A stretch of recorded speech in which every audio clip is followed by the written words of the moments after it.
What's up, people? So today I'm compiling the ultimate man cave and home theater video. So I'm going to compile all my videos that I made on my DIY projects down in the man cave and the home theater. It's going to go from how to build a theaterizer to how to build a DIY movie poster and a lot more. So it's going to be a long video. Get your snacks, get your drinks, and enjoy. What's up, people? KEDRICK here. I'm here to do the man cave walkthrough. I'm gonna show you some of the tech I got down here and see if I can give y'all any ideas what y'all want to do to your man cave right after this.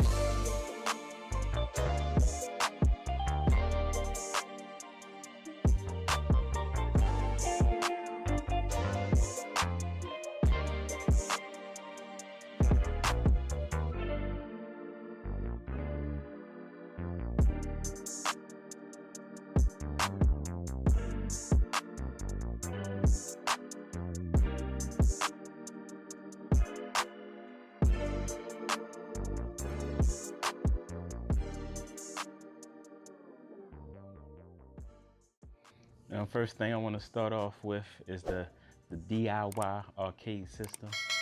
It was built by me using a Raspberry Pi. There's plenty of tutorials online that can show you how to, set up the Raspberry Pi in order to get pretty much all of the old game systems on it. Now you can buy these pre-built, but they cost anywhere within like $2,000 to $4,000. This build right here cost me less than $1,000. So if you're interested in building one of these, check online and you'll find plenty of tutorials on how to do it.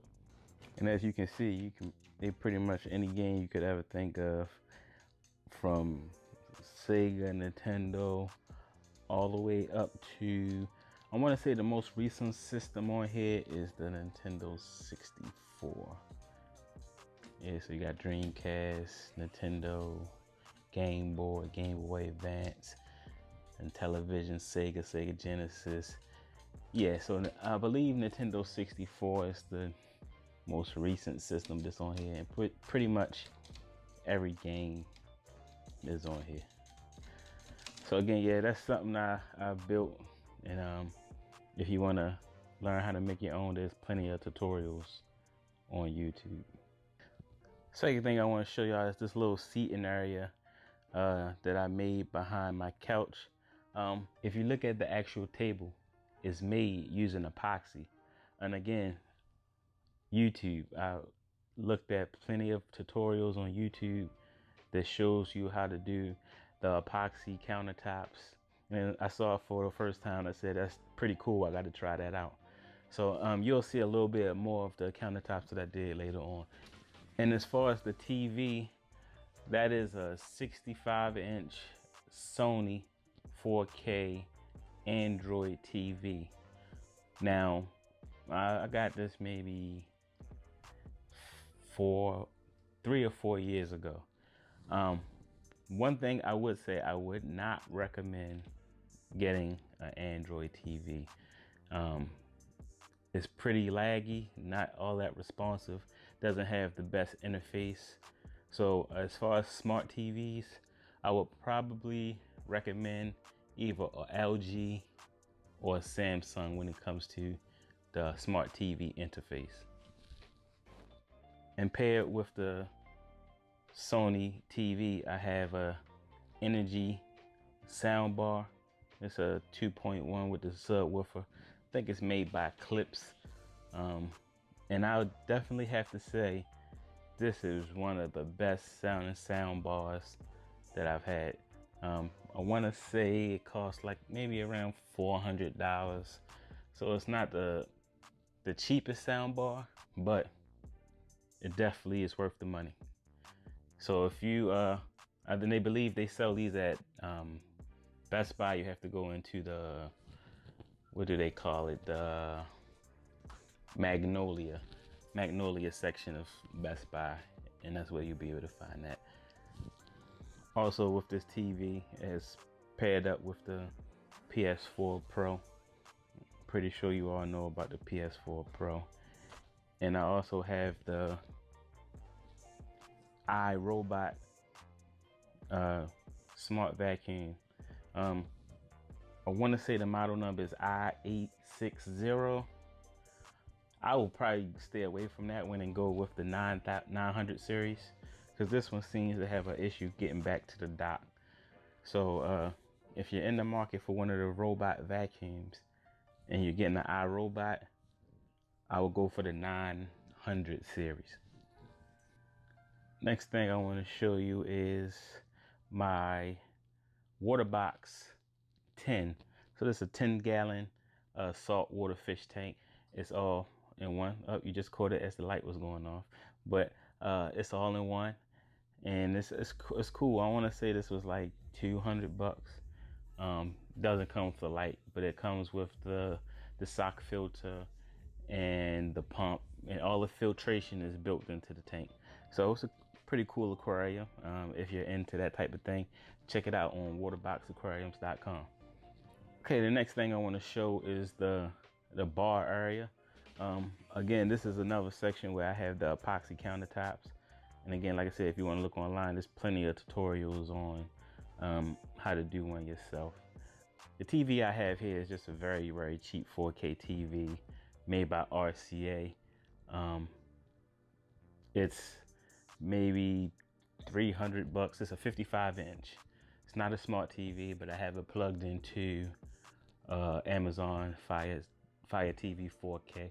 So just something to have over top of the bar whenever I, having parties and we want to watch the game, have somewhere to watch the game. As far as this liquor stand, this is another thing that I found a tutorial for on YouTube. I saw these for sale on Amazon, and they were very expensive, over $300 to $400. So I found a tutorial on YouTube and made that myself. And I want to say I spent, less than $100 putting that together. And paired with the RCA TV, I have a Samsung soundbar, another 2.1 soundbar. With such a cheap TV, a soundbar is a must. The built-in speakers on that TV are horrible. So if you're gonna go for such a budget TV like this, it's a necessity to go with a soundbar. Because that, like I said, the sound on that TV is not good at all. The back side of the bar, I have the Echo Show 5. It's pretty cool. Pretty much just like the regular, does everything that the regular Echo Show does, just in a 5-inch form factor. To this side, this is just my 60-gallon saltwater tank. Still in the beginning stages, still need to add a lot of coral to it and maybe add a couple fish to it, but that's what I got right there in that corner. Now on the back side of the bar, I have this digital movie poster frame that I built. And again, going theme here, I found the tutorial to do this on YouTube. It's a app this called Movie Poster, and it grabs the latest movie posters off the web and displays them. Now this is just a 32-inch TV flipped around in portrait mode and put inside a frame that I built. So I thought it was cool to have outside the movie theater. And on to the movie theater, let's check the inside.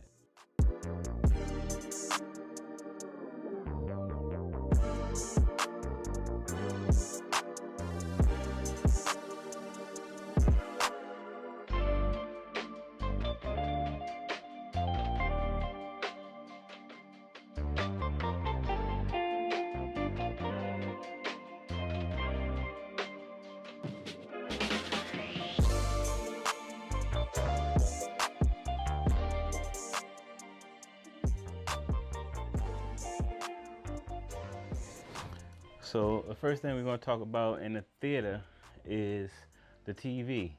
So this is the Samsung Q90 75-inch. I want to believe I paid about $2,200 for this TV, but that was 3 years ago. So this TV might be about $1,500, and this is probably one of the best TVs I've purchased as far as picture quality. Great quality. Of course, 4K, smart TV, and all of that.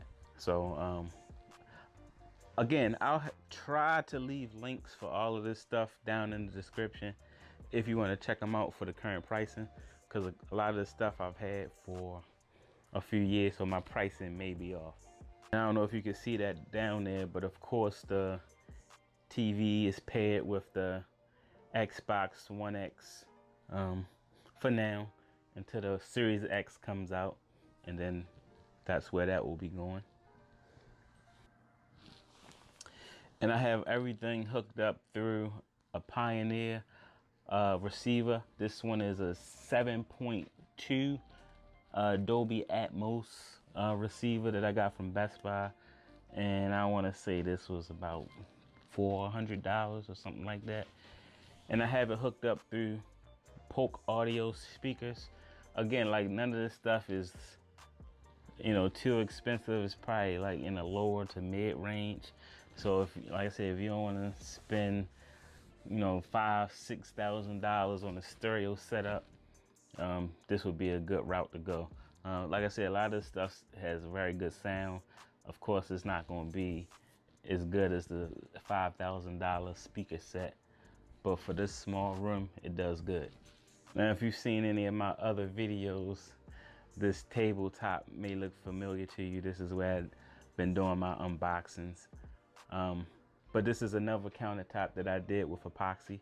And like I said, it's, once you get a hang of it, it's very easy to do, and it looks great, and it lasts long. So like I said, if you would like to try this out, the person that I watched was Stone Coat Countertops, and they also sell the product, but you can buy the epoxy off of Amazon, so you don't actually have to buy it through them.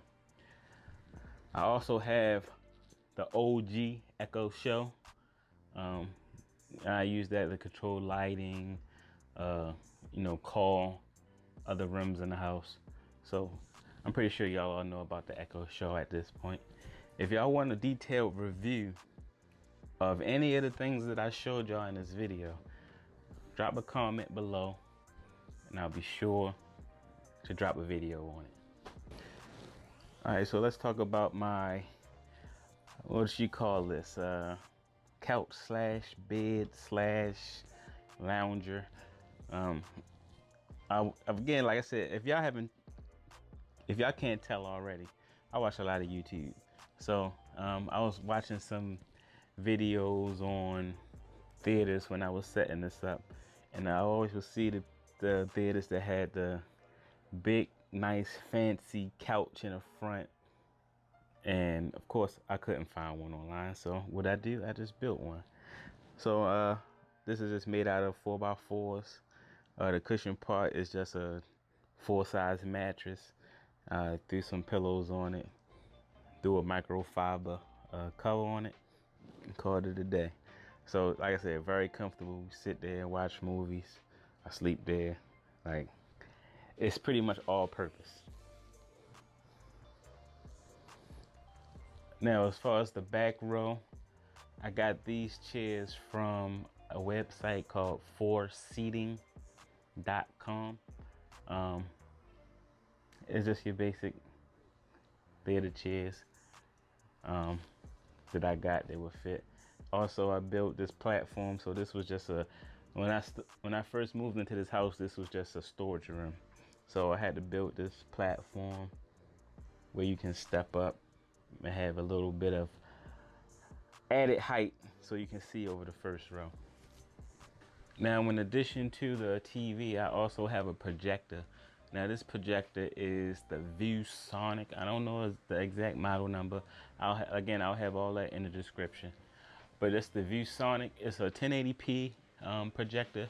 I do want to eventually upgrade that to a 4K projector, but right now they're a little bit too expensive for me. Like that, I think the cheapest 4K projector they have is about $1,200 to $1,300.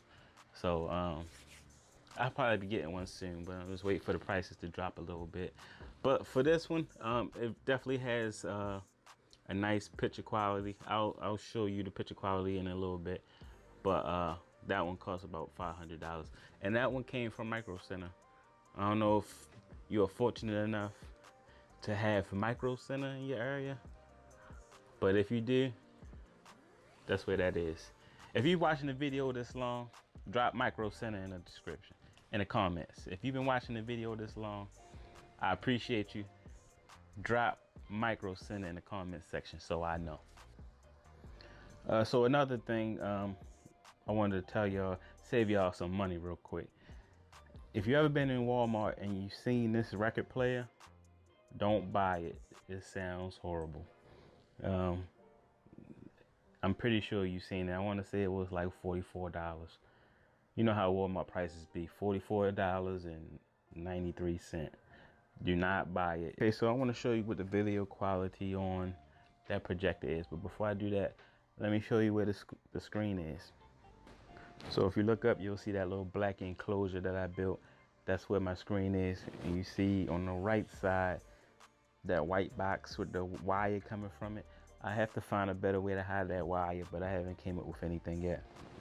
But that's the control to the screen. I'm gonna go ahead and put the screen down. And this also was purchased from Micro Center. And that screen is a 100-inch screen. And it was, I believe, $129.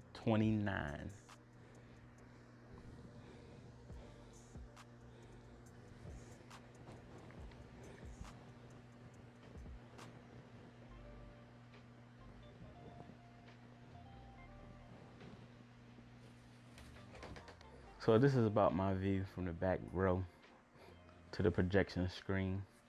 I'm gonna play a video so you can get an idea what the video quality is from this 1080p projector. So again, like I said, it has pretty nice picture quality for it to be 1080p. Of course, you need a dark room. The darker the room, the better. But I say for 1080p, it looks pretty good. What's up, people? Today we're going to be doing the 2022 version of my man cave tour right after this. Welcome back. If you're new to the channel, I'm Kedrick Foster. I do unboxings and reviews of all the latest tech. So if you like that type of content, hit that like and that subscribe button. So today we're going to be doing the 2022 version of the man cave. I did one last year. There's been a couple changes to the man cave, and this time I want to go a little bit more in depth on some of the things I have down here. So without wasting any time, let's go right and get into it. All right, so this is one of the things that was featured in the video last year. This is the DIY arcade machine I built.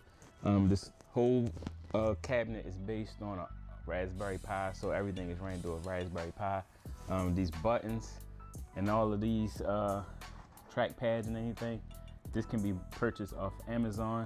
I'll try to link everything that I mentioned in the video down in the description. If I miss something, just let me know and I'll drop the link somewhere. But yeah, all of this took about $1,000 to build. So if you got like a spare TV somewhere laying around, this is a good little project to do with any spare TVs you have around. All right, so this is one of my latest projects that I just did a couple days ago. And I saw a real cool video that somebody posted online where they had LEDs going up the side of the steps.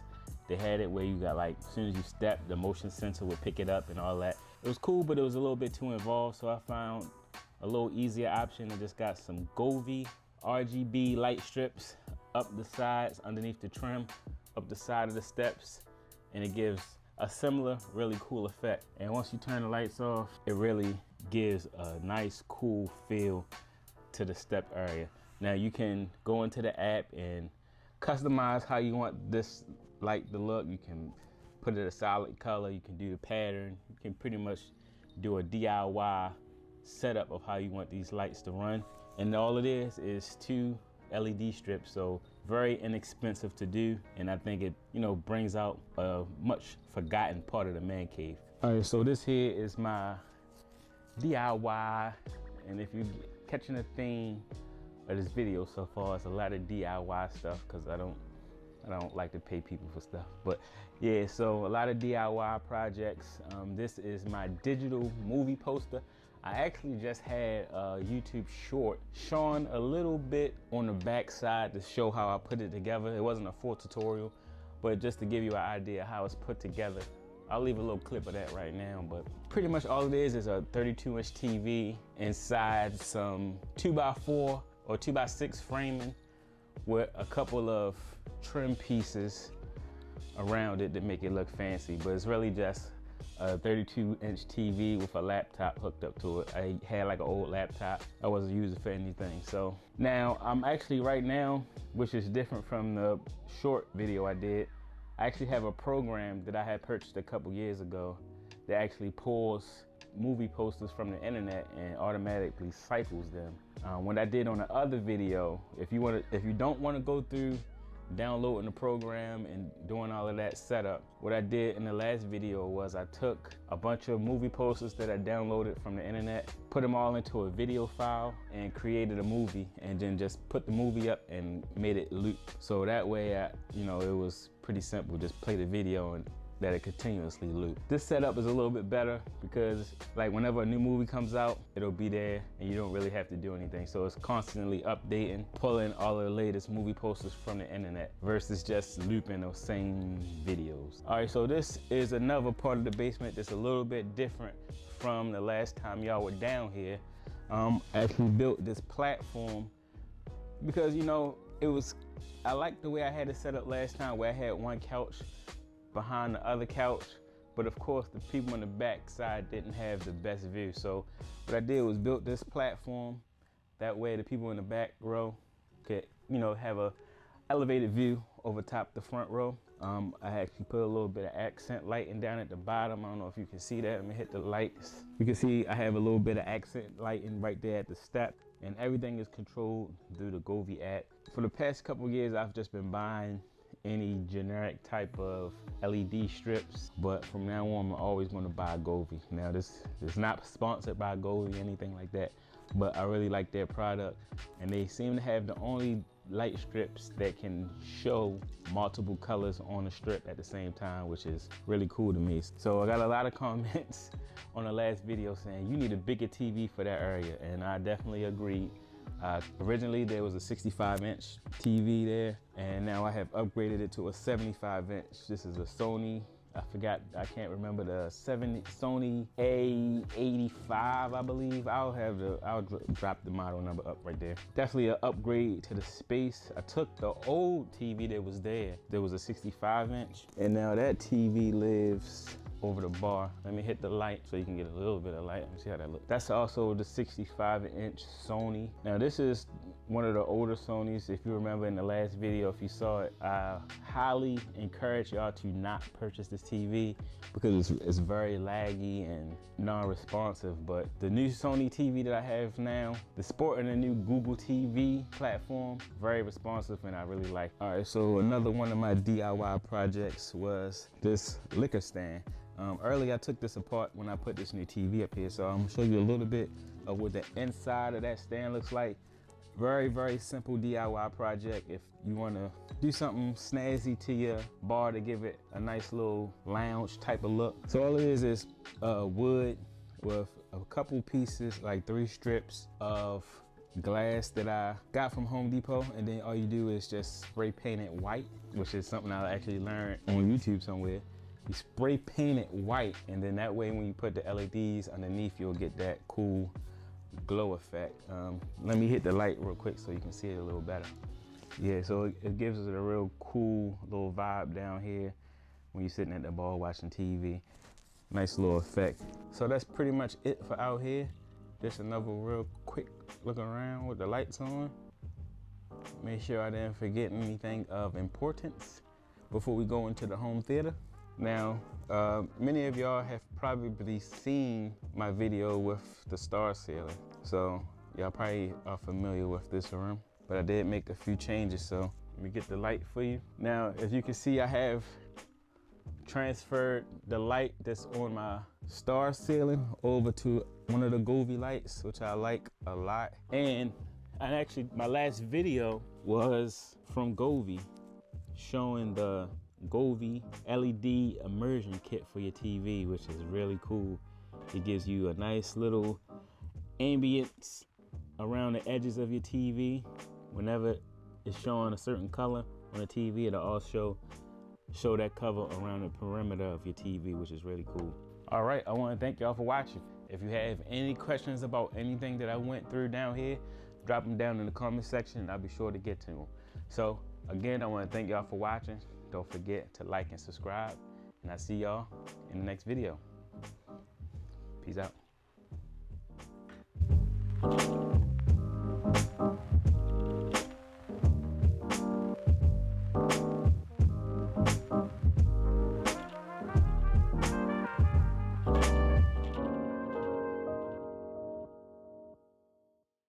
What's up, people? Today we're going to be doing the 2022 version of my man cave tour right after this. Welcome back. If you're new to the channel, I'm Kedrick Foster. I do unboxings and reviews of all the latest tech.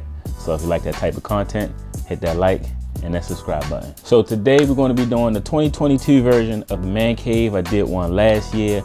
There's been a couple changes to the man cave, and this time I want to go a little bit more in depth on some of the things I have down here. So without wasting any time, let's go right and get into it. All right, so this is one of the things that was featured in the video last year.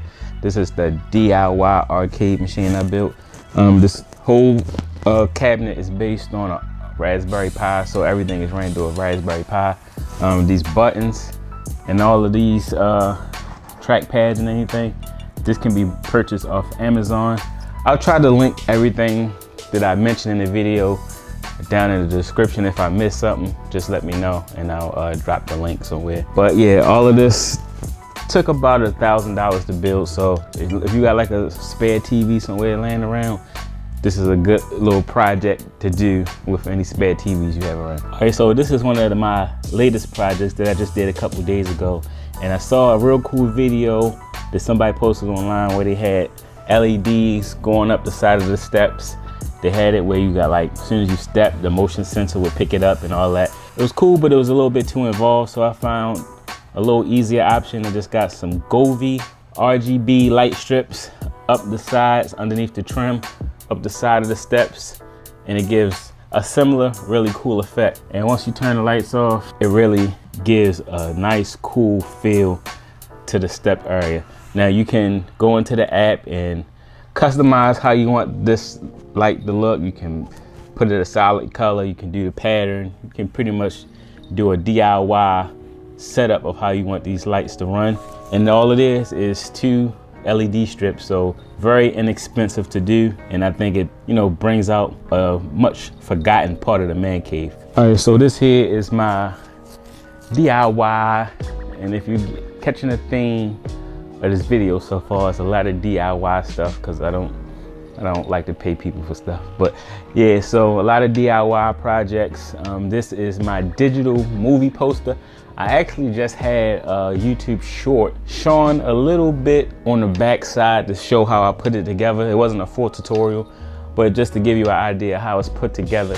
I'll leave a little clip of that right now, but pretty much all it is a 32-inch TV inside some 2x4 or 2x6 framing with a couple of trim pieces around it to make it look fancy, but it's really just a 32-inch TV with a laptop hooked up to it. I had like an old laptop. I wasn't using it for anything. So now I'm actually right now, which is different from the short video I did, I actually have a program that I had purchased a couple years ago that actually pulls movie posters from the internet and automatically cycles them.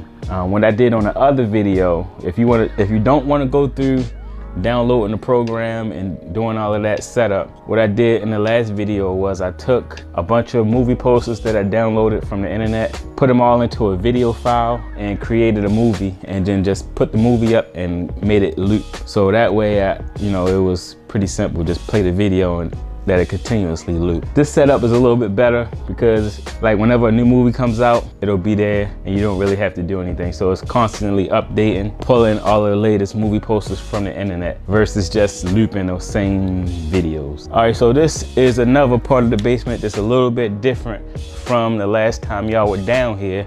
I actually built this platform because, you know, I liked the way I had it set up last time where I had one couch behind the other couch, but of course the people on the back side didn't have the best view. So what I did was built this platform, that way the people in the back row could, you know, have a elevated view over top the front row. I actually put a little bit of accent lighting down at the bottom. I don't know if you can see that. Let me hit the lights. You can see I have a little bit of accent lighting right there at the step, and everything is controlled through the Govee app. For the past couple of years, I've just been buying any generic type of LED strips, but from now on, I'm always going to buy Govee. Now, this is not sponsored by Govee, anything like that, but I really like their product, and they seem to have the only light strips that can show multiple colors on a strip at the same time, which is really cool to me. So I got a lot of comments on the last video saying you need a bigger TV for that area, and I definitely agree.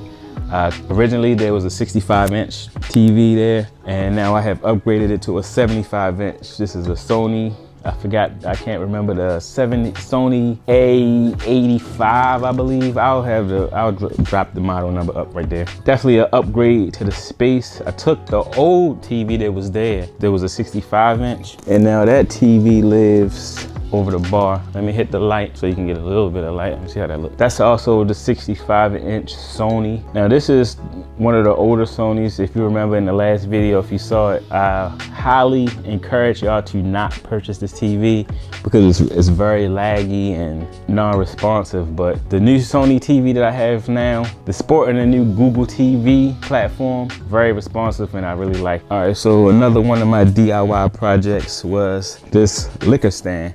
Earlier I took this apart when I put this new TV up here, so I'm gonna show you a little bit of what the inside of that stand looks like. Very, very simple DIY project if you wanna do something snazzy to your bar to give it a nice little lounge type of look. So all it is wood with a couple pieces, like 3 strips of glass that I got from Home Depot, and then all you do is just spray paint it white, which is something I actually learned on YouTube somewhere. You spray paint it white, and then that way when you put the LEDs underneath, you'll get that cool glow effect. Let me hit the light real quick so you can see it a little better. Yeah, so it gives it a real cool little vibe down here when you're sitting at the bar watching TV. Nice little effect. So that's pretty much it for out here. Just another real quick look around with the lights on. Make sure I didn't forget anything of importance before we go into the home theater. Now, many of y'all have probably seen my video with the star ceiling, so y'all probably are familiar with this room, but I did make a few changes, so let me get the light for you. Now, as you can see, I have transferred the light that's on my star ceiling over to one of the Govee lights, which I like a lot. And actually, my last video was from Govee, showing the Govee LED immersion kit for your TV, which is really cool. It gives you a nice little ambience around the edges of your TV. Whenever it's showing a certain color on the TV, it'll also show that color around the perimeter of your TV, which is really cool. All right, I want to thank y'all for watching. If you have any questions about anything that I went through down here, drop them down in the comment section and I'll be sure to get to them. So again, I want to thank y'all for watching. Don't forget to like and subscribe, and I'll see y'all in the next video. Peace out. What's up, people? Today we're going to be doing a walkthrough of my DIY home theater setup, just to give you a couple ideas and tips on what to do when you set up your home theater right after this.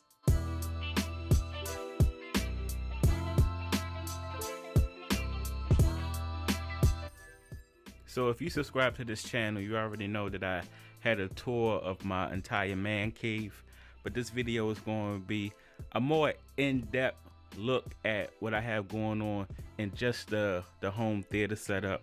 So, you know, with COVID going on and, you know, a lot of people can't get out, so A home theater is a real good idea if you want to just stay home and watch some good movies with the family. What we're going to start off with is the projector, which is a ViewSonic 1080p. This model here will run you about $500. I do want to eventually upgrade to a 4K version, but they are all over $1,000 at this point, so I'm just trying to wait till the price to come down a little bit. But that is what we're using now, the ViewSonic. I'll have the actual model number and everything down in the description, but this is the ViewSonic 1080p projector, and it runs about $500. Now with this setup, I have a TV and a projector, so I only really use the projector when I'm watching movies, but for playing a game or just watching TV, I just use the regular television. And this is a Samsung Q90 QLED TV. I also want to eventually upgrade this to an OLED, but again, very expensive. This is a 75-inch, so for a 75-inch OLED, I will be looking at around $3,500. So at the time when I bought this TV, it was around $2,500. Right now, you probably can get it for maybe $1,500. So the prices came down a lot on this TV. Now I have everything hooked into this receiver. This receiver is a Pioneer VSX 834. It's a 7.2 Dolby Atmos receiver. Supports 4K. One note that I just realizing about this receiver, and the reason that I'm going to need to upgrade, is this receiver does not support all of the technology that's available in the new Xbox Series X.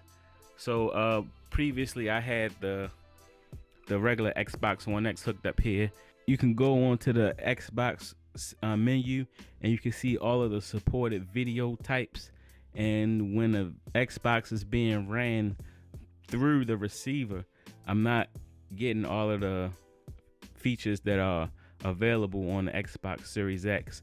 So for now, I have the Xbox wired directly into the TV, and I'm getting all of the functions like 4K x 60, Dolby Atmos, Dolby Vision, and all of those features that are not working when it's wired through the receiver. So by this being a 7.2 receiver, I do have two subwoofers. I have one subwoofer here, and my second subwoofer is on the opposite side of the room, sitting there behind the chair. So it gives you a great sound quality where you can even out the bass on where it's coming from. Now also hooked to this, I have, like I said earlier, the Xbox Series X, and for now I have that ran straight to the TV. Now by me having a TV and a projector, I have them both running to a switch that is back here, and it's just a button I push. So if I wanted to watch video on a projector, I'll just hit the button and it'll switch my video source from the TV to the projector. Now for my projector screen, I have it mounted in the ceiling behind this black wood that I mounted, and for that I would just hit this button here to have the projector come down. While that screen is coming down, let me show you another important thing that I use for this theater setup. Is this remote. It's a Sofa Baton universal remote that I got from Amazon. It's about 50 bucks, and you can pretty much program all your devices. Let me see if it'll focus. There you go.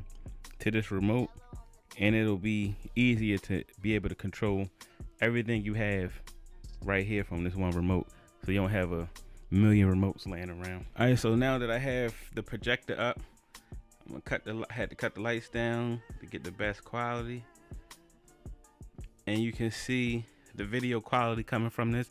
It's not bad at all. This is, like I said, only a 1080p projector, so I could just imagine how crisp the 4K version of this would be. Now this video source now is coming from Amazon Fire Stick. and I just have YouTube running on it. So this is going through the Fire Stick into the receiver, from the receiver into the switch, and the switch is now routing it to the projector. So that's how I switch between the projector and the TV. A couple other details you can see, I have these LEDs on the floor, run underneath floorboard to give it a little accent lighting on the side of the wall, just to give it that movie theater feel. So just some things you may want to consider when you're trying to set up your home theater, and some of the things that I had to deal with when I was setting up my theater. So there are certain things that you do not want to skimp on as far as price when you're originally setting up your studio. Now there are some things you can skimp on and then you can upgrade later. One example is when you're running your speaker wire, do not skimp on your speaker wire. Make sure you have the proper gauge wires when you're running your setup, because that's not something you want to go back and mess with later. Now as far as the speakers, speakers can get expensive, so you maybe want to start off with a starter pair of speakers and upgrade later. That would be something easy to upgrade. Also, as far as your receiver, like I learned the hard way, the receiver, make sure it has functionality for everything that you want to do, because most of your devices will be running through that receiver. So you want to make sure it has all of the video codecs, and make sure it can do 4K, make sure it can do Dolby Atmos. If that's something you're interested in, you want to make sure everything is compatible with the receiver that you ended up choosing. And another thing you might want to think about doing is putting some sound treatments in your room. It's, like I said, this is not nothing you need to do right away, but it does overall increase the quality of the sound that you get in your room. These are just DIY sound panels that I made with some foam that you can get on Amazon. Very inexpensive, but it does greatly improve your sound quality. What it does is it kind of absorbs the sound. It stops the echo from bouncing off the walls when you have sound coming through your speakers. So that greatly improves the sound, and your sound will greatly improve the overall quality of your home theater. So by this being a closed room and you have all of these electronics in here, it can get really hot. Now, even though I have, central air and, central heat, in the wintertime I might have my heat on, but it's going to be a lot hotter in this room than it will be anywhere else in the house.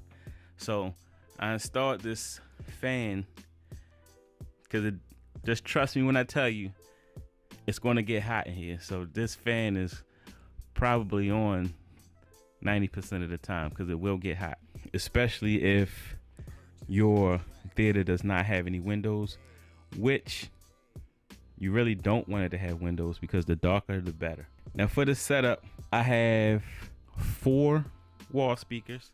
I have one here, one there, one in the back right, and then one in the back left corner. And then I have the center channel here, and then the 2 subwoofers. Oh, actually, no, I do have 2 more speakers. I do have the 2 ceiling Dolby Atmos speakers. One there, one there. So overall, a 7.2 theater system. I'm gonna play something. I don't know how good this is gonna come across on a video, but I'm gonna play something and see if you can. I'll place the speaker in the middle of the room to see if give you an idea.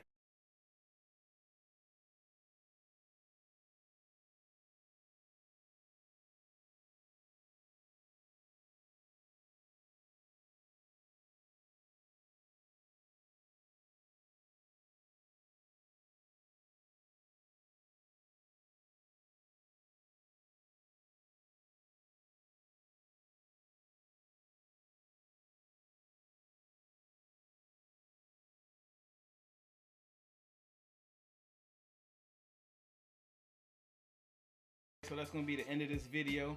If you have any questions about anything you saw in the video, please drop them down in the comment section. If you haven't already checked out the full tour of the man cave and theater, I'll have that link up in the box, up right there. So if you like this type of content, please do not forget to like and subscribe to the channel, and I'll see you the next time. Peace out. What's up, people? So I've been looking at a lot of home theater videos, and I noticed one thing. They can get really, really expensive. So what I'm gonna do today is I'm gonna show y'all my setup and how I set up everything down there for less than $1,500 right after this.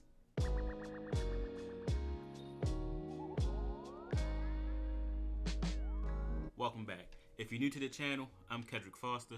I do unboxings and reviews of all the latest tech. So if you like that type of content, hit that like and that subscribe button.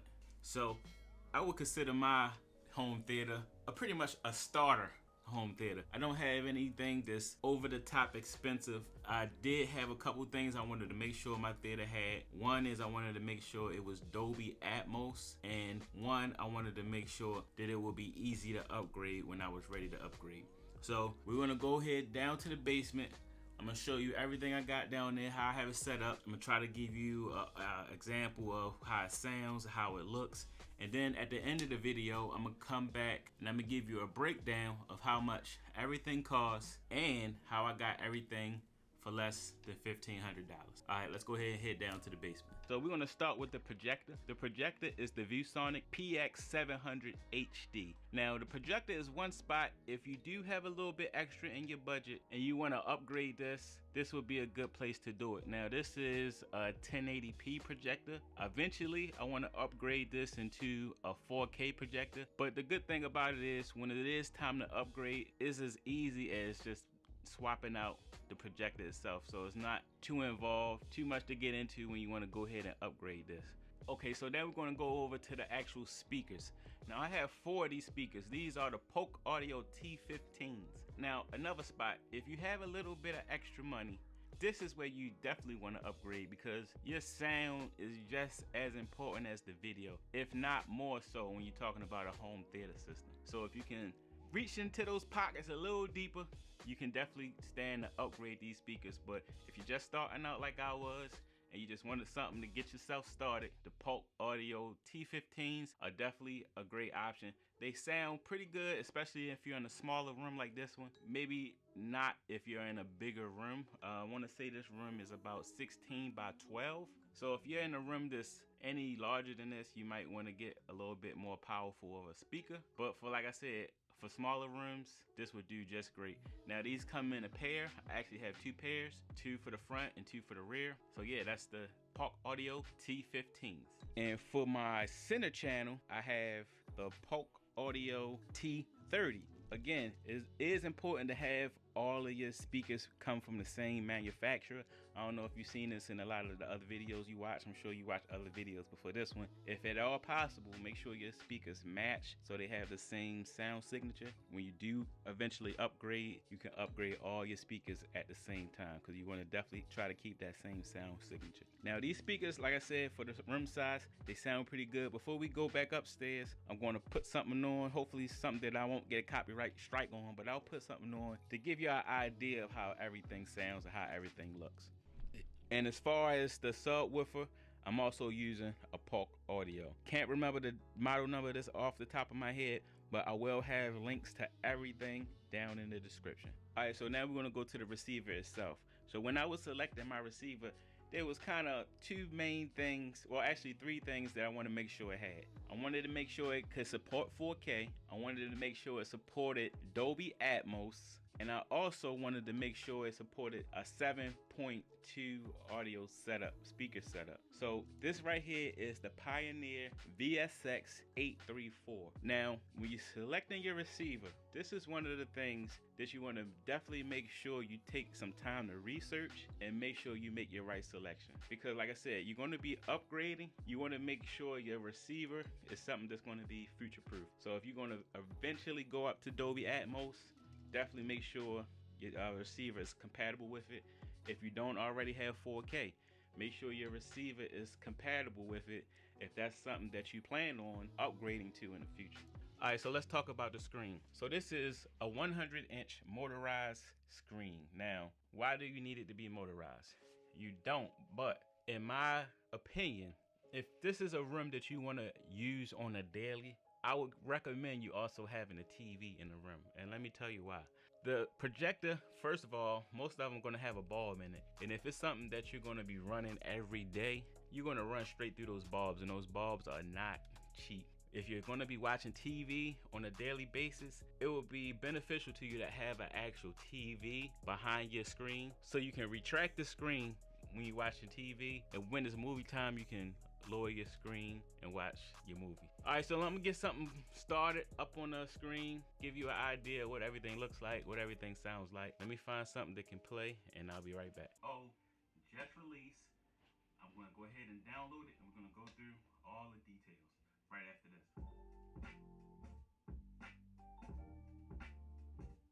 Welcome back. If you're new to the channel, and as you can see, as I'm flying away, the footage is extra smooth, and that's from that 3-axis gimbal, which gives you that buttery smooth footage. All right, so now that we've been down the basement, I'll go ahead and give you a breakdown of how much everything costs. Now, these things might have been slightly more expensive when I brought them, but the prices I'm going to give you now is what the current pricing is. So I'm going to first start with my receiver. The receiver is the Pioneer VSX 834. So this is a Dolby Atmos receiver. It's 7.2. So that's how I had all those speakers set up down there, and it gives you the ability to put the Atmos speakers in the ceiling. That current price for that is $560. And I started off with this because this is the most expensive item on the list. Now, if you don't necessarily need it to be Dolby Atmos, you can find something a little bit cheaper. Or if you want to have 5.2 versus 7.2, you can also find something a little bit more like affordable. So that's the receiver. As far as the speakers, I have the Polk Audio T15s. And I have 2 pairs of these. They cost about $80 per pair. I have 2 pairs, 2 in the front, 2 in the back. Those are going to run you $160 for 4 speakers. Then, as far as my center channel, I have the Polk T30. The Polk T30 is going to run you $80.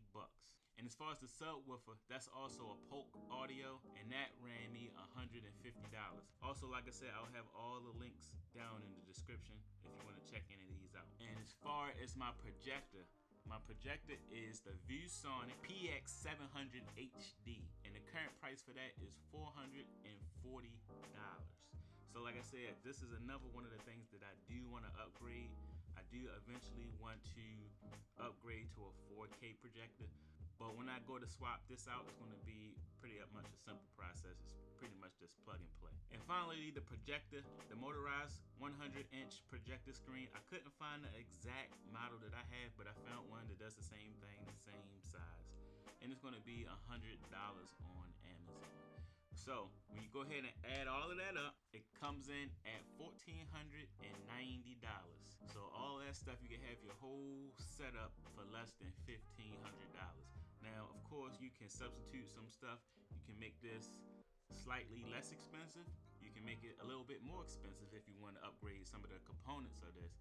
But I feel like this would give you a nice baseline on setting up your theater if you don't want to break the bank, but you also don't want to wait forever trying to save your money up, trying to get what you want. You can start enjoying your space now, like I'm trying to do, and eventually upgrade when your funds come available. So hope y'all enjoyed this video. Again, all the prices for all these products will be down in the description area.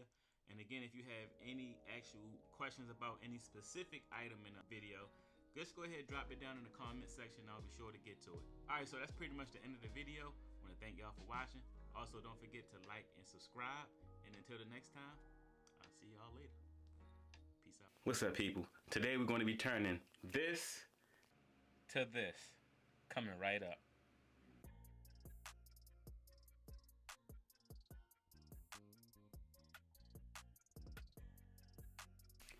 What's up, people? If you're new to the channel, I'm Kedrick Foster. I do unboxings and reviews of all the latest tech. So if you like that type of content, hit that like and that subscribe button. So today we're going to be putting in a star ceiling in my home theater. I've seen a lot of videos for this online and figured it was something I wanted to try out. So here we go. Alright, so with this design, I had to make a few alterations because I have the Dolby Atmos speakers in the ceiling. Normally you will build this out of 2x4s and MDF board, but then that would block my speakers from firing down from the ceiling.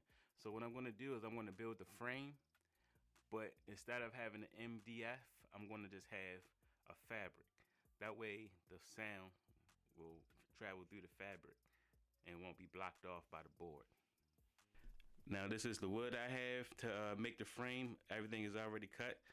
It's just 2x4s by 10, and then I have 4 2x4s by 8 that I cut down each to 85 inches apiece.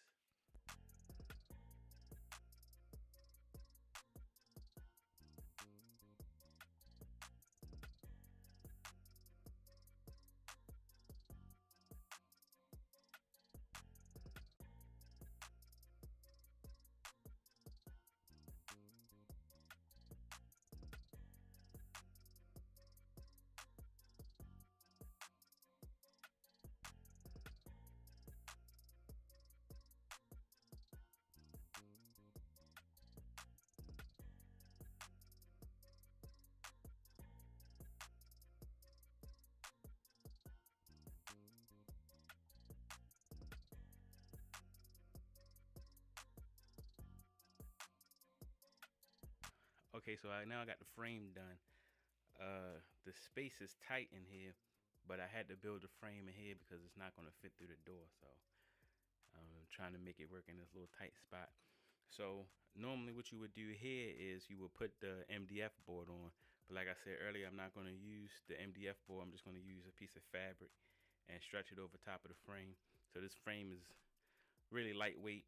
I have 4 hooks already installed that I'm going to be connecting that to. So I'm going to take this black fabric here and stretch it over top of this ring, and I'll be right back.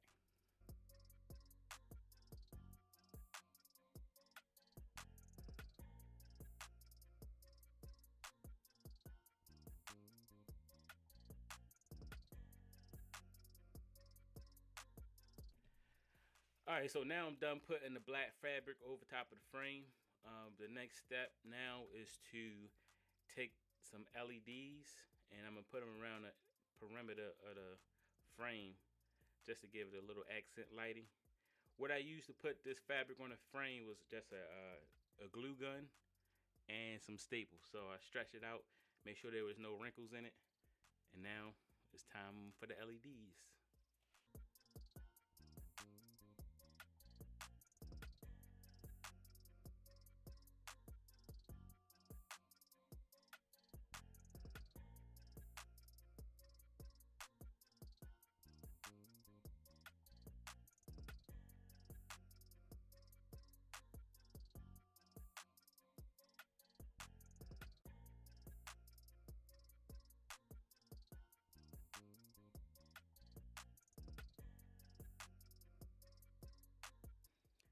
Alright, so now we got the LEDs going around the inside of the frame, and this will shine up on the ceiling once we get everything mounted.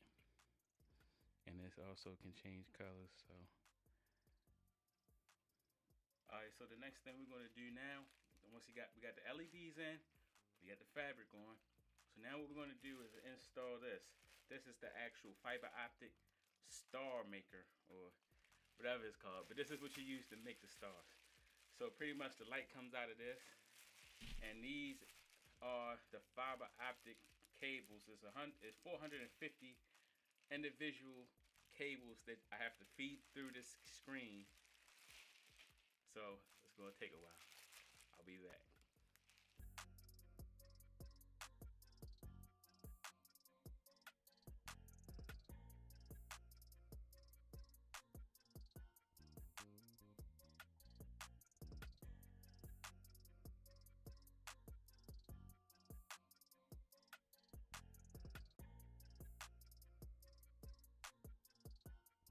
Alright, so now I have all of the fiber optic lines through the fabric,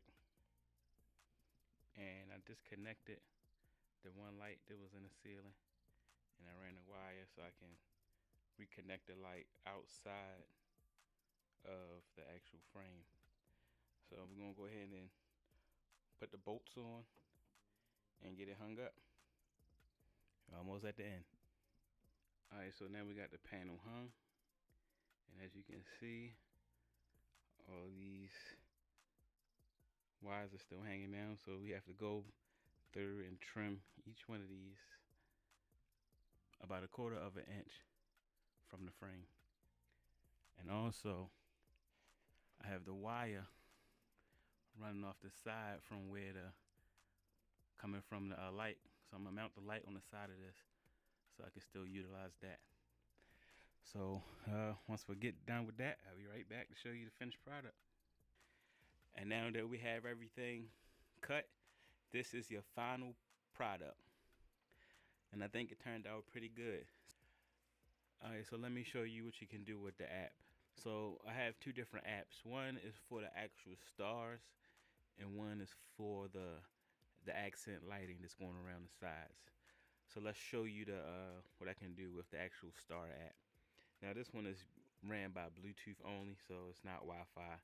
You have to be within Bluetooth range in order to work it. But so we could change the colors on that.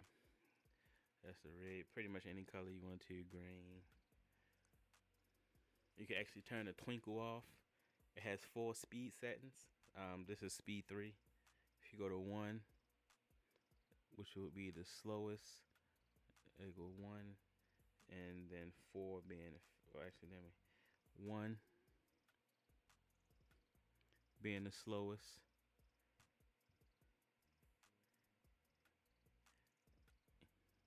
and that's 4, which is the fastest. I think I want to keep mine at 1, and this is what it looks like if you turn it off. Just a static light. So I think I'm gonna leave that on. It's slow. So you can actually have it set to just one color, or you can also set it to where it changes the colors. Alright, so then let's go to the app for the actual light that's going around the outside. And it's pretty much the same for this app. I can change the light to any color. So that would be the green, red, like a pink, blue. And with this, you can also do the 7 color cross feed, where it will automatically cycle through all of the colors. So actually, is it cycling? Hold on, let me try that again.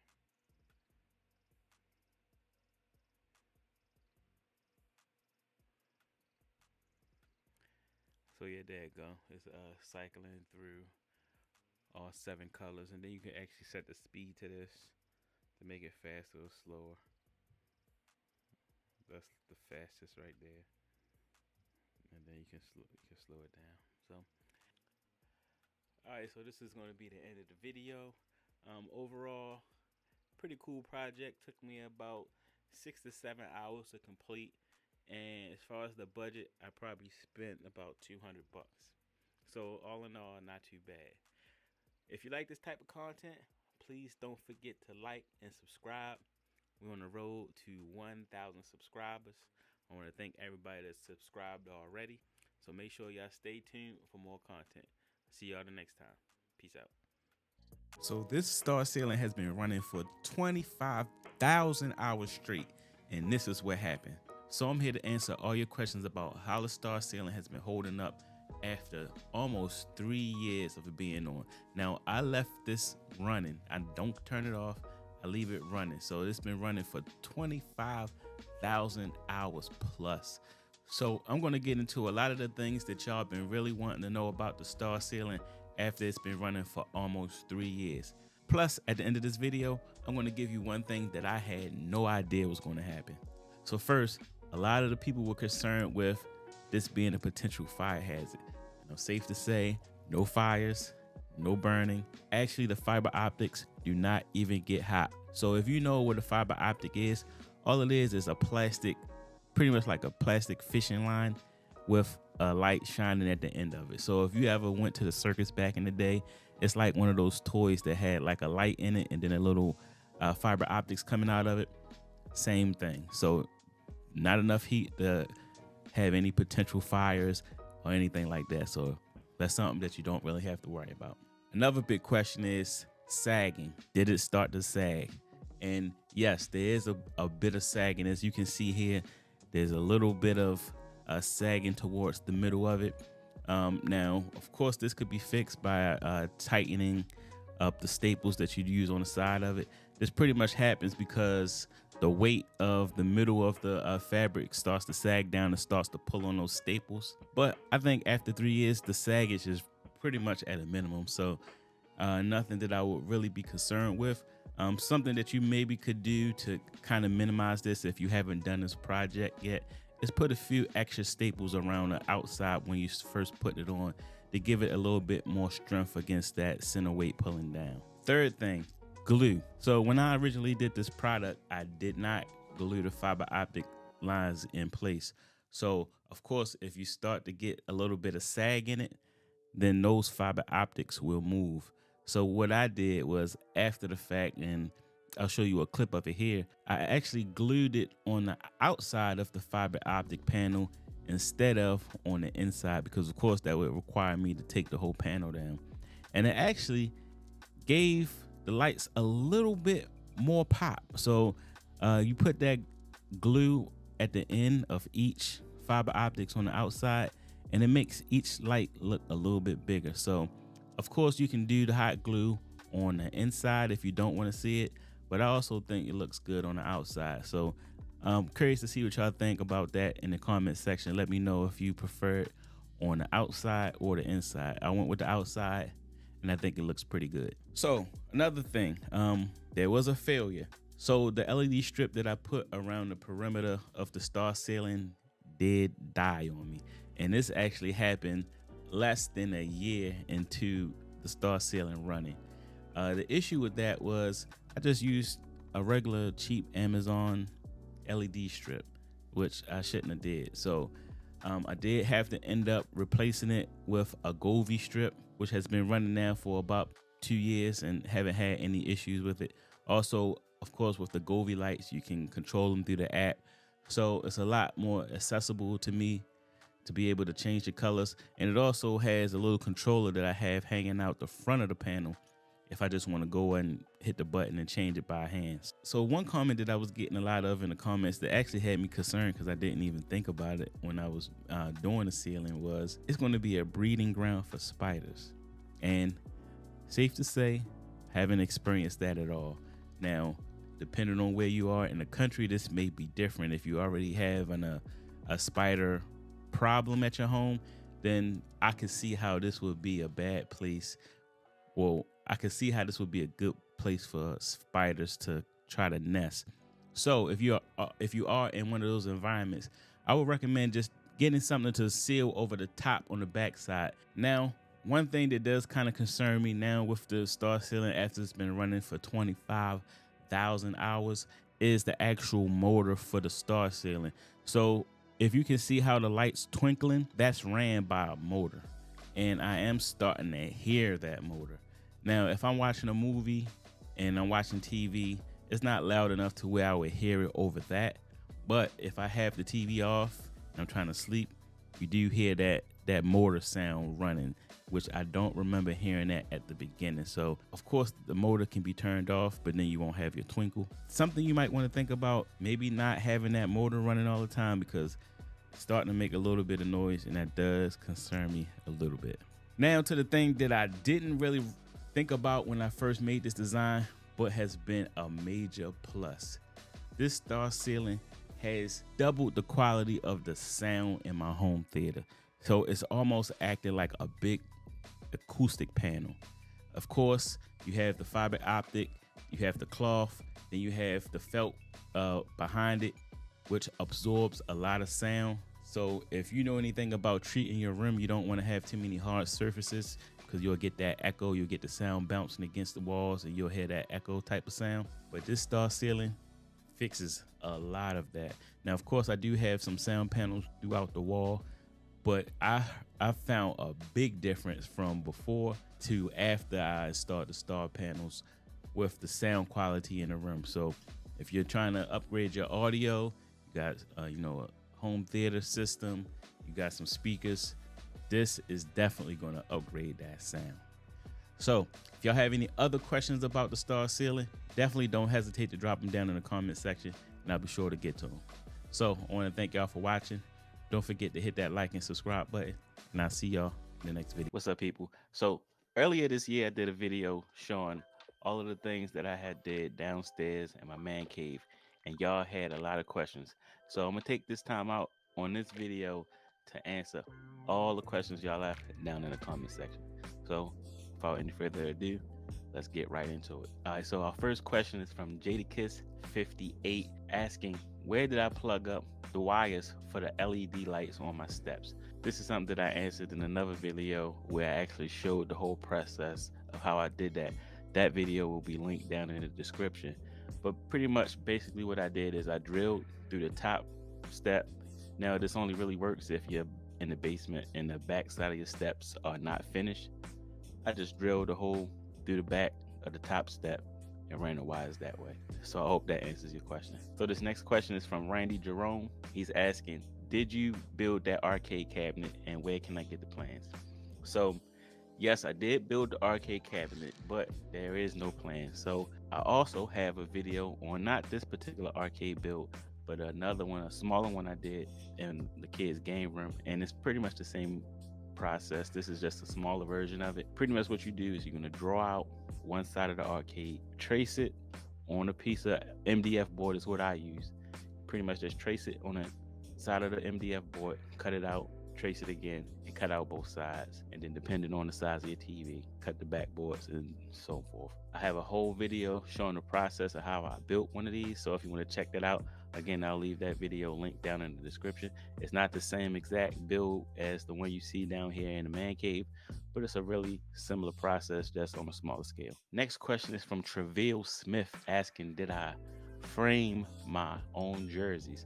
And no, I didn't frame them. My father did them, and it's actually a simple process. Now, this is only going to work on like a thin jersey. Like if you have a big bulky football jersey, it might not work because, of course, these frames are not meant to be used to frame jerseys. It was kind of a hack we did, but it's pretty much a 24 by 36 poster frame. And then you take a piece of fabric, wrap it around that back cardboard piece, fold up your jersey real nice, pin it to the board, put it in the frame, and there you have it. All right, next question is from Play More Games, and he's asking if I have a video showing how I made the digital movie poster. Fortunately, I don't have a video of that. I made that before I was doing YouTube, because I definitely would have made that a video if I was doing YouTube back then. But I did do a YouTube short. I'll show some of the footage here showing the backside of what the backside of the movie poster frame looks like, and it's really a simple process. So you're pretty much going to be framing out, or if you have like an old TV or old computer monitor, you're going to frame it out. I use 2x6s all the way around so the TV fits in just right. Make sure you make your measurements, and then you're going to take some trim and just trim it out, and that's pretty much it. So the next question is from Raider X, and it's based around that same digital movie poster, and he's asking, what software am I using to run the digital movie poster? And the app is called Movie Poster App. Really that simple. So if you go to movieposterapp.com, you can go there, download the software. It's really, really inexpensive. I want to say it was like less than $5. So definitely check that website out and support that developer. Next question is from Lostman01. I actually should have answered this one earlier. This one is referring to the LED step lighting.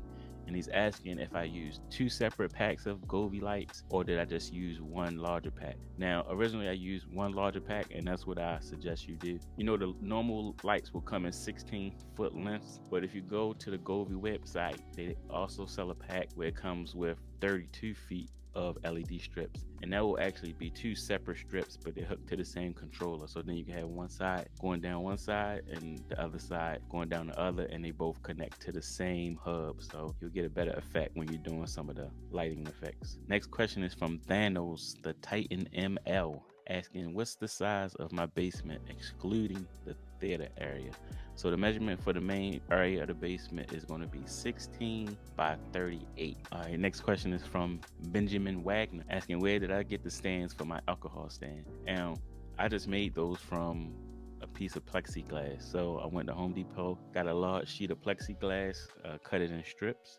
Of course, measured it up first, see how big I wanted it, cut it in strips, spray painted it white, and just threw it on there. So pretty much all around DIY job. Next question is from Yep, asking what are the size of my regular movie posters, and they are 36 by 24 or 24 by 36. If you're getting any value from this video, please consider hitting that like and subscribe button.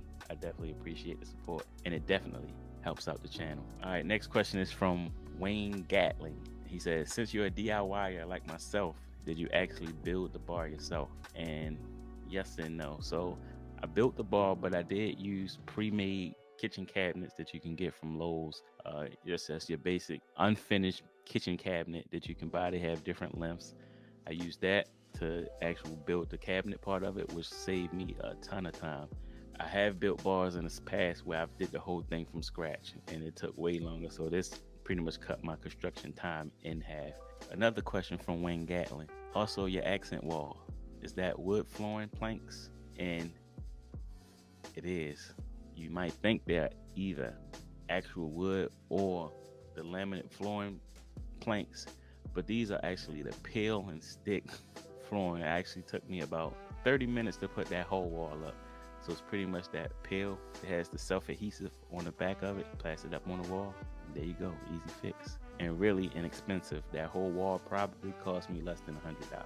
Next question is from Gary Gabb, asking, where did you get that table that is behind the recliner? Now, that's another DIY project. So if you can see, I have just a piece of MDF board that I took some epoxy, mixed it up, poured it over. If you ever seen people do the epoxy countertops, I did that for this as well as on the bar itself. And it's pretty much some MDF board. Put some epoxy on it to make it look like a marble or granite type of surface. Took some pipe, got from Home Depot, got some metal pipe for the legs, drilled it into the base, and that was it. So finally, the most popular question I got on this video and many of my other videos came from AC. What's up, man? Just tuned into your channel for some ideas, loving the content. Thank you, appreciate that. By the way, are you from Baltimore? You kind of got an accent. So yes, I am from Baltimore, born and raised. Live about 45 minutes outside of Baltimore now. So yes, I am from Baltimore. So if y'all have any other questions that I didn't answer in this video, be sure to drop them down in the comment section. I'll have links to all of the videos I referenced in this video down in the description if you want to check those out. So if you haven't checked any of those out, go ahead and check those out first. It might have the answer to your question in one of those videos. But I want to thank y'all for watching. Again, don't forget to like and subscribe. It definitely helps out the channel. And I'll see y'all in the next video. Peace out.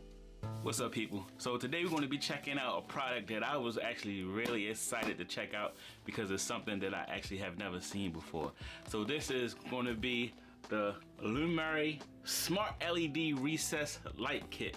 Now this actually even comes with an HDMI sync box. So if you are familiar with like the Govee immersion kits for your TV, where you have the LEDs around the TV, but the difference is they're actually getting the signal from the HDMI.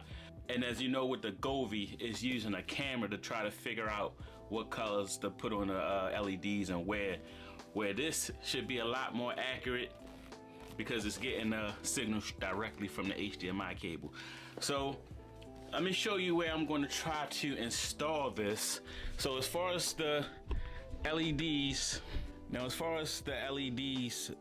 the TV, I have my projector screen down right now, but I'm going to pull that up and put the LEDs around the TV, which is behind that. But as far as the recessed light kit, I'm going to try to put them down this bulkhead here.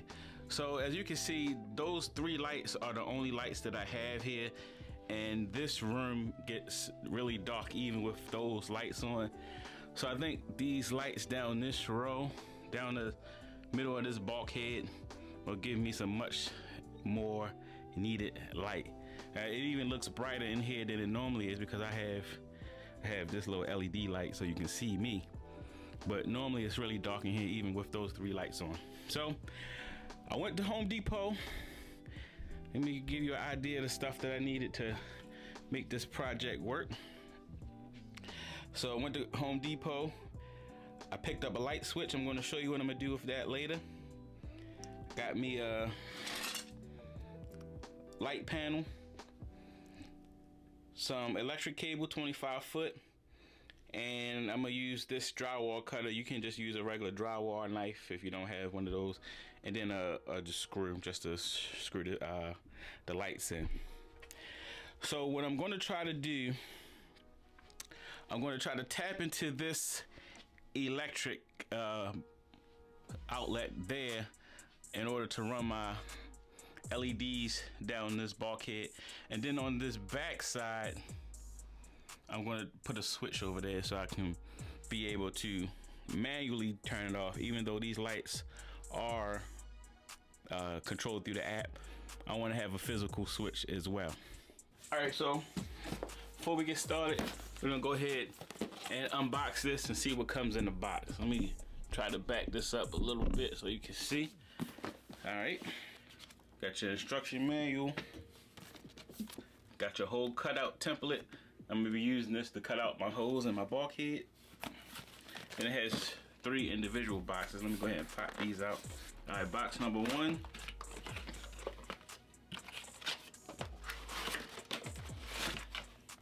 Looks like we have our actual LED panel lights. Let me pull one out. So this is what the actual panel light looks like, really thin. Has the little springs to attach it inside. Then you have your electric box where you want to make all your electrical connections. So there was 2 of those in the first box, as well as all your wire nuts. So that's it for that box.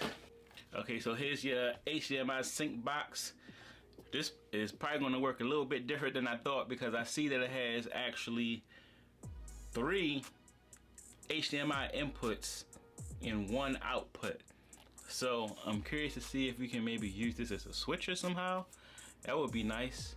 Got 2 HDMIs, looks like it's for the 2 lights, and then your power source on the back. On the front you got some indicator LEDs. We'll get more into that later. Got your power brick for the sync box. You have 1 HDMI cable, so this is going to be the HDMI from the box to the TV. And then you have your roll of LEDs, which is going to go on the back of your TV. Okay, and then in the third box is additional 2 LED recessed lights. So you have a total of 4 lights and the HDMI switch box. Alright, so what I'm going to start off with first is I'm going to try to measure out where I want my holes cut for my lights, get those marked up, get the holes cut, and then we can start running some wire. So let's go ahead and get into it.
Alright, so now as you can see, I got the 4 lights installed, already a lot brighter in this room. So I got my 4 lights installed with my switch up here, and you can see that I gotta put a switch up there so I can manually turn it off.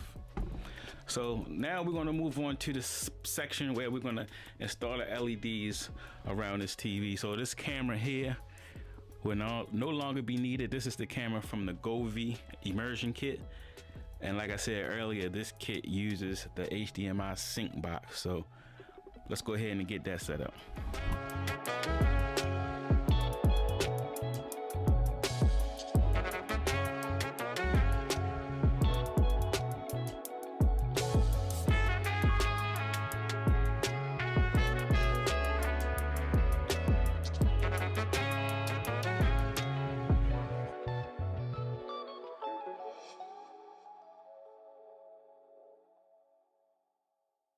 So I got everything hooked up right now. It looks like it's going through its paces right now. As you can see, I still got the box hanging right there. I'm gonna have to fish those cables later. But for right now, we're just gonna go ahead and test it out. So I got the lights, LEDs behind the TV. I got the 4 recessed lights plugged in. So now let's go ahead and dig into this app and see what type of things we can do this after we get everything set up. So now that we got everything hooked up, I'm gonna give you a quick preview of what everything looks like.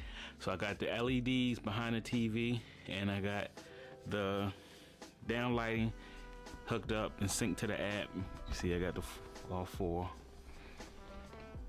But I'm gonna leave the shot here so you can just see the TV and those 2 lights for right now. So we're gonna go ahead and dive into the app. So as you can see here with the app, I've already set the 4 lights up into one group. So that's where you see the down lights.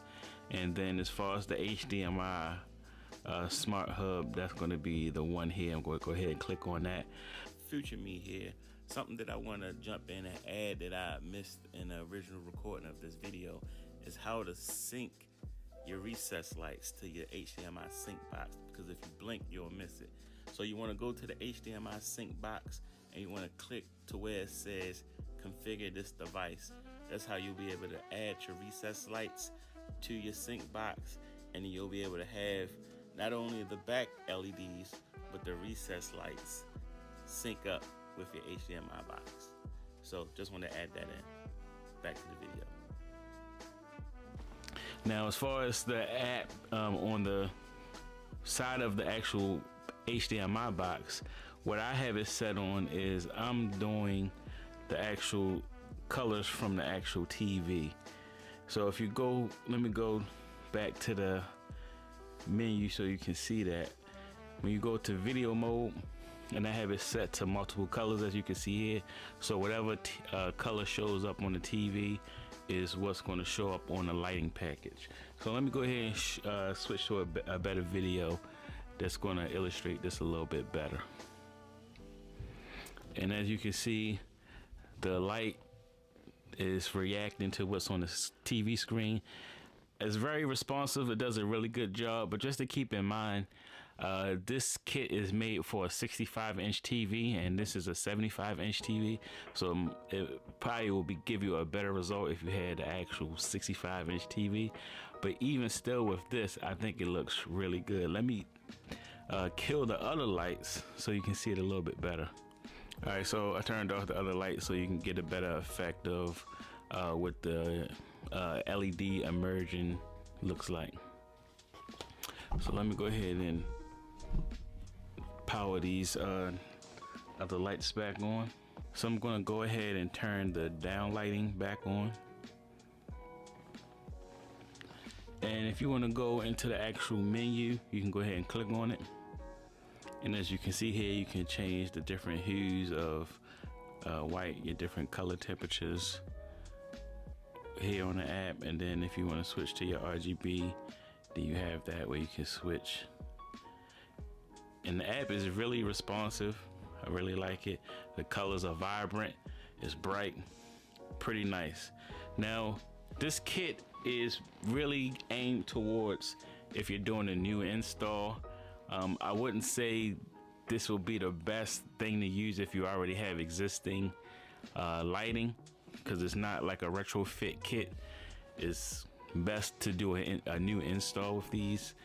It would be a little bit involved removing your old can lights to install these, so because there's no like retrofit. So the HDMI sync box works really well. I definitely like this feature above using the camera method because it's a lot more accurate and it gets the colors with no delay. So I really like that. So I feel if you're in the process of updating your man cave, you know, doing something to your theater room, this will be a really nice thing to grab to upgrade your whole atmosphere. I just love how it sets the mood in here. The lights are really high quality made, they're nice and low profile, and it all comes together in a nice little package. So if you have any other questions about these lights, definitely drop them down in the comment section. I'll be sure to get to them. One more thing before you go, if you like the type of music that I play on this channel, I just started my own lo-fi music channel. So if you could, I definitely would appreciate it if you can go down there. I'll have it linked down in the comment section or the description. If you go ahead, check that channel out and subscribe, I would definitely appreciate it. So again, I want to thank Lumare for sending this out for me to check out. I definitely appreciate it. And then I want to thank y'all for watching. Don't forget to hit that like and subscribe button, and I'll see y'all in the next video. Peace. What's up, people? So today we're down in the man cave because I want to give y'all a real quick video. A lot of people have been asking how I built my riser down in my man cave. So I actually was going through some of my photos and realized that I had took a couple of videos when I was in the process of building it. So I guess this would be a great opportunity to walk through some of the things that I did to build the riser. Now the riser is a really simple process. So we're just gonna go through and see what you need to get it done. So for the framing of the riser, I used 2x6s. Now that's just because I wanted it to be 6 inches high. Now the amount of wood that I use will vary based on the size that you want your riser to be. So as you can see from this photo, I froze the frame here. There was an existing outlet here that I took out, and I fished a wire from that existing outlet to this box that you see here on the left. So I wanted to have lighting on the actual riser right where the step is, so if it was dark you wouldn't trip over it. And also I wanted electric to plug up my couches. So my 2 couches are power reclining, and I wanted it to have a nice spot that was discreet, that I didn't have wires running across the floor where I could plug the couches in. So what I did was I wanted the 2 outlets for the 2 couches as well as 2 lights for the riser steps. So I tapped off that electric right there on the right hand side, fed it over and down, which will go into the riser. That box you see on the left hand side is going to be the on off switch. I actually ended up doing a dimmer for that. That's going to be the dimmer for the lights that's on the riser. So you'll see that again later on in the video. So here you can see the actual wiring ran. Those are the 2 lights right there. On the front side you see the outlet on the back, and there's my dimmer switch. So I have all that ran, and now I'm starting to put the floor on. So here you can see the floor is completed. I used 6 2x4 boards. Of course, I could have used a bigger one, but I was limited on space in my vehicle, so I used the smaller boards. But I got that all intact, and now it's on to the carpet. So now I have the padding down. I used pretty much a staple gun to hold that down. And now, after that, the final step is just to throw the carpet on top. And that's pretty much the finished product. So as you can see, when I built this, this is all freestanding. So if I ever wanted to move and take this up, the original carpet is still underneath, so it won't be an issue to get up and move this if I had to. A couple things to keep in mind. Make sure you measure to make sure you have to do the least amount of cuts as necessary. So the way I measured it, I didn't have to do any cuts on those 2x4 boards, and I had to do minimum cuts on the 2x6s. So the less work you have to do, the better.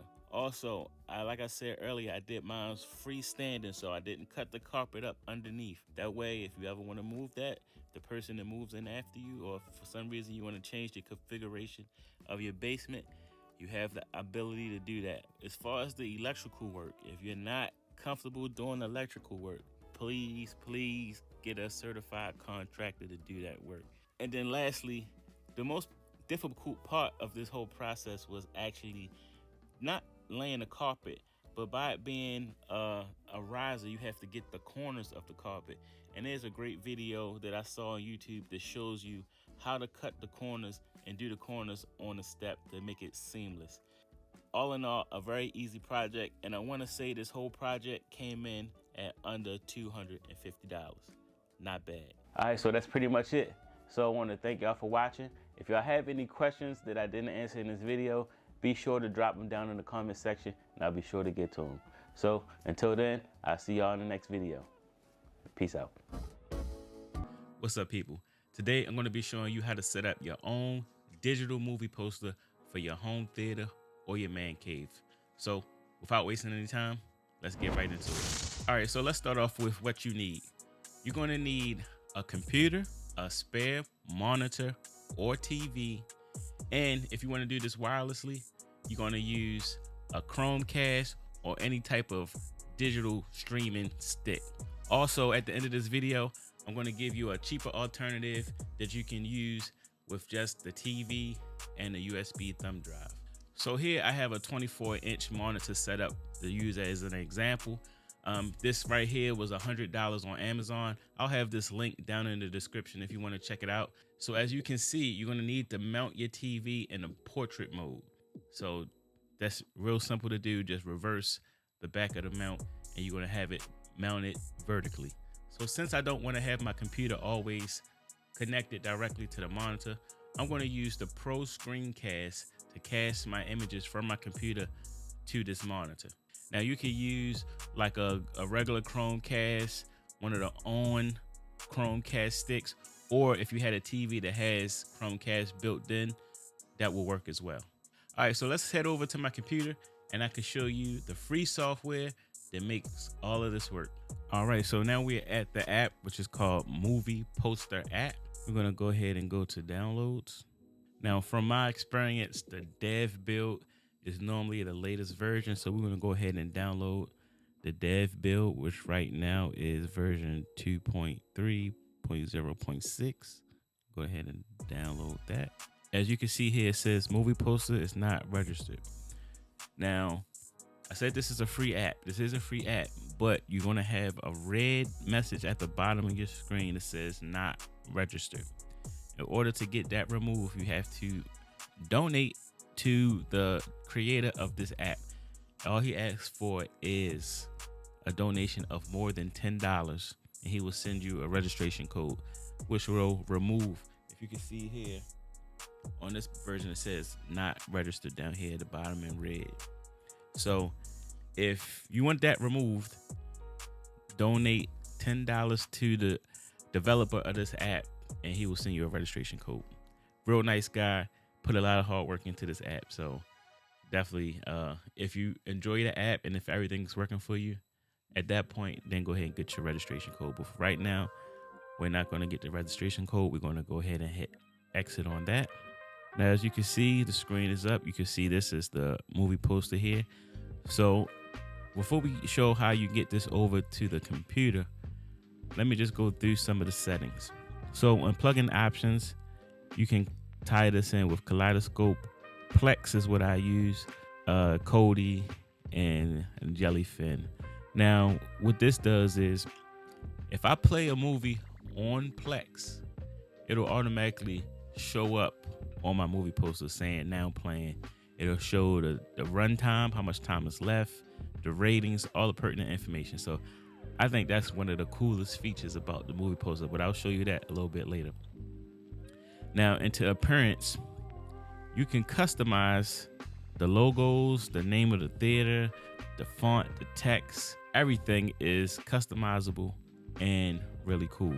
Now here you can select how you want the different transitions to go.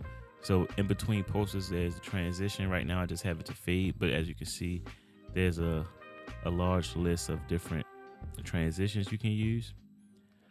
Sources is pretty much where they're pulling the movie posters from. I normally just leave this alone. Other posters, again, if you want to pull posters from a different source, I usually just use the default. You can have trailer options to see if you wanted to play movie trailers, and if so, what the quality would be. IR controls, a lot of this stuff I do not use. So here is where we need to be. So as you can see, it's right now set to portrait, and it's set to rotation, is set to 0. So we're going to be casting this to a TV. So what we want to do is change the rotation from 0 to 90. Okay. So what that will do is once we hit save, let's go ahead and save again. So for some reason my screen recording stopped working, so I'm going to just record it this way for now. So as you can see now, I have, let me just try it one more time. Okay. Yeah, screen recorder is not working. So as you can see now, the screen is sideways on my screen. So what I'm going to do now is I'm going to go ahead and hit maximize on this. So now this is the full screen. Okay, so now that I disconnected the casting from my other computer, now I'm going to go ahead and connect this one. So let me see if I can go ahead and connect. All right, and now we connected. Now you can see that my screen is now showing up. I'm going to close this, and there we have it. So we have the same thing showing on my computer, which is showing on the screen. And that's pretty much it. So I told you I was going to give you a workaround if you didn't want to go through installing the app. You didn't have an extra computer to use. So what you're going to do is you're going to take a USB drive, USB thumb drive, plug it into your computer, right? Then you're going to go on the internet, download all your favorite movie posters. So depending on how many you download, depending on how long this video will be, you're going to compile all of those files into a video file. Just place one movie poster after another. Have each movie poster on the screen for maybe 10-15 seconds, and then another. Create that to a video file. Don't forget to put it in portrait mode. Then you're going to take that video file, put it on your thumb drive, plug your thumb drive into your TV, and just play that video file. And I'll give you an example of what that looks like here. So that's what I did before I started using this software. Now, of course, the software is 10 times better because it's going to pull all the latest movie posters from the internet. You don't need to do anything. It automatically just goes out and grabs them. So if you want me to do a tutorial on how to do that process, just let me know down in the comment section. So if you got any value from this video, do me a favor, hit that like button, and think about subscribing to the channel. I definitely appreciate it. So again, I want to thank y'all for watching, and until the next time, peace out.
or Lowe's, depending on the size that you want. You can, put multiple sections together. And all I had to really do was build the wall for the half ball part, for the actual part where people sit. Now this project probably took, if I had to guess, around maybe $1,100 to $1,200 to build the whole bar, and that's including the countertops, which are made using an epoxy. So this is actually a different countertop that you saw in the first video. I actually re-poured it because I think the first one had a little bit too much going on. It had blue, orange, and all these different colors. So I wanted something a little bit more subtle.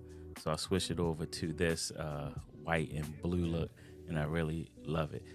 The epoxy countertops you'll see throughout the video, some other spaces in the video, but I just love how this epoxy turned out. Now we're going to move over to this bottle stand. This is another DIY project. If you're not already getting the gist of this, all of these projects are 100% DIY. Like I said before in other videos, I do not like paying people to do stuff, so all of these are going to be DIY projects. Now I saw these bottle stands on Amazon and the prices are ridiculous, and I'm talking about like $500 to $600 for these bottle stands. So of course, I had to make my own using just some basic wood that you can get from Home Depot. Use a sheet of plexiglass to make the actual shelves. You spray paint them white, and then you put the LEDs underneath to give it that cool glow effect. Definitely a very cheap and inexpensive project. This probably cost me less than $200 to make, and I think it turned out pretty good. Now over top of the bar, you'll see this is the Sony Bravia XBR 65x85, and this is a 65-inch smart TV. Now this was released in 2021, so you probably can't even buy this TV, and that's a good thing, because this TV for some reason is one of the slowest and most laggy TVs I've ever purchased, and that was from when I brought it. Now this is using the X1 processor, and I think that's one of the reasons that it was slow. But it's an easy fix just to put a Chrome stick or an Amazon Fire Stick on it, and you don't really have to deal with the built-in interface. Now as you can see up on this bulkhead, this was a space that wasn't really used, but I saw that I was like, oh, I could put some pictures up here and actually put this space to use. So I got my dad to frame up some of my old photos from back in my sports days, and some photos from my brothers when they were playing sports, and I think it gives like a nice little personal touch to the space. Now down in the comment section, let me know if any of these projects that I cover in this video gave you an idea or inspired you to do anything in your man cave. I'm curious to see what one of these projects y'all gonna incorporate into y'all space, so drop those down in the comment section. Now we're gonna go over to the liquor cabinet. Now a lot of people asked about where I got this from. Now if you want to get one of these, it's kind of tricky, but if I had to give you some advice, I would tell you to go to your local liquor store. What happens is the liquor distributors will give these to the liquor store. So chances are your local liquor store will have some of these sitting in the back of their store in a box, because they're given to them for free. So if you offer $50, I actually got this one for $50. So if you would be interested in something like this, just go down to your local liquor store and ask if they have something in the back. Now we're going to move on to my theater riser. Now this I actually have a dedicated video on how I built this riser. And another thing, I have a dedicated video on the digital movie poster as well. I don't know if I mentioned that earlier, but I have a digital movie poster video I had laying around, 32-inch TV. A really fun project that came in a little bit under $1,000. All right, so our last stop before we go into the home theater is my step lighting. Again, this is another project that I've done that I did a video on the channel. So if you want to get a more in-depth description on how to do this, check out for that video. But the short of it is I just ran 2 Govee. Make sure that Govee, you'll catch that theme throughout this video, but Govee lights going up the side of the steps, and I think it really gives a really cool effect when you're coming down into the man cave space that is normally much forgotten, and I think it gives it a really cool look. All right, so that's it for out here. I'm going to do one quick pan around just to make sure I didn't forget anything. If you see anything in this man cave that you're curious about that I didn't cover in the video, definitely drop it down in the comment section. I can either tell you about it in the comment, or if it's something that needs a little bit more explanation, I can make a video on it. So before we go into the home theater, if you got any value from this video, do me a favor, go down there, hit that like button, hit that subscribe button, hit that share button. All of that definitely helps the channel, and I definitely appreciate it. All right, so let's go into the home theater. All right, so the first thing in the home theater we're going to cover is the Samsung Q80 QLED TV. This is a 75-inch, one of my favorite TVs in the house. Now, you know, Samsung doesn't really do the OLED, but they do the QLED, which I think is, you know, the next best thing from OLED. Definitely has a bright picture, has that vivid colors that I really like, and one of my favorite TVs in the house. Now, paired up with the Q80, I have it hooked up to this Pioneer VSX 834 audio receiver. Now, this is a 7.2 channel receiver, 135 watts per channel. And the reason that I really picked this one is because the 7.2 channels, I have the Dolby Atmos, which really takes your audio to the next level. As far as the speakers on the system, I'm using some really budget speakers. These are the Polk Audio T series. So the front channel is the T30, and then the bookshelf speakers on the 2 on the front and the 2 on the back are the T15s. Something that I definitely want to upgrade in the future, but I definitely think it's really important to get what you can get at the time. I know a lot of people, but you know, just wait, save up their money for years and years till they can get exactly what they want. I want to enjoy my space as soon as possible. So I got these speakers. Again, of course, I want to eventually upgrade the speakers, the receiver, and also our next thing, which is the projector. So this projector is the ViewSonic PX700. This is a 1080p projector with 3500 lumens, has HDMI, VGA, and USB inputs on the back. I had another ViewSonic right when I bought this, and it was 720. I immediately took that back and got this one because I gotta at least have 1080p. You can definitely see the difference in the clarity and the brightness. I think this is the minimum that you need in a real home theater. This comes in at around $500, so I don't think anything in a price point less than that is going to give you what you're really looking for as far as the visual quality. And eventually this is another thing that I want to upgrade to a 4K projector. So be on the lookout, because of course when I get that, I'm going to be making a video on it. Now this projector is being projected onto this 100-inch drop-down motorized projector screen. Now this is a screen I got from Micro Center, but they sell these on Amazon. Again, I'll have the links for all of this stuff down in the description if you want to check it out. But if I want to get into that 4 movie mode and I don't want to watch it on a 75-inch, I can just drop down this screen, fire up the projector, and get that full cinema experience. I really love the immersion you get when you're watching movies on a projector.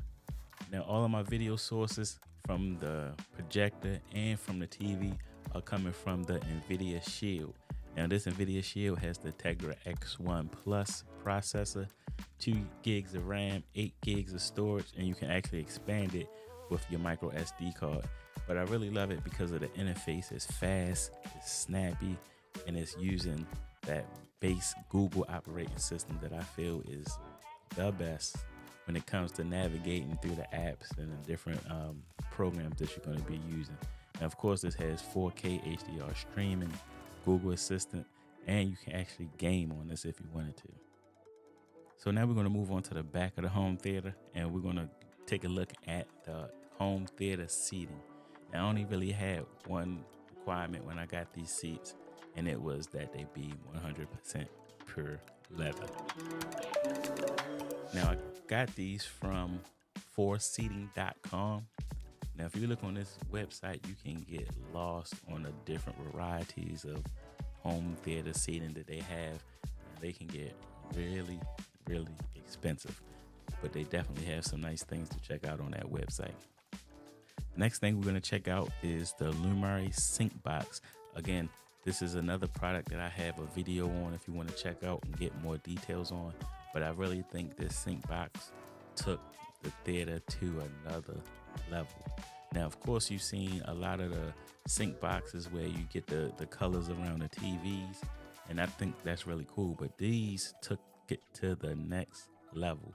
These actually come with 4 recessed lights that you can mount into the ceiling, and those recessed lights will match what's going on the TV, which really will take your immersion in a home theater to another level. If you want to see more about those, I'll have the link for that video down in the description. Definitely one of my favorite upgrades that I made to the space. And last but not least, one of my favorite DIY projects that I've done down here in the man cave for the home theater, and that's the DIY star ceiling. Now, a lot of you might have seen this video already, but this thing is still going strong. Still one of my favorite projects that I've done on this channel or inside the man cave.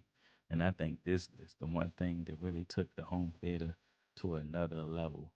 Just laying down here, looking up at the stars is really a special thing. So again, I'm curious, which one of these projects in this video are you going to implement into your man cave? I'm really curious to hear. So meet me down in the comment section. Let's talk about it. I want to thank y'all for watching. Don't forget to hit that like and subscribe button. And I'll see y'all in the next video. Peace.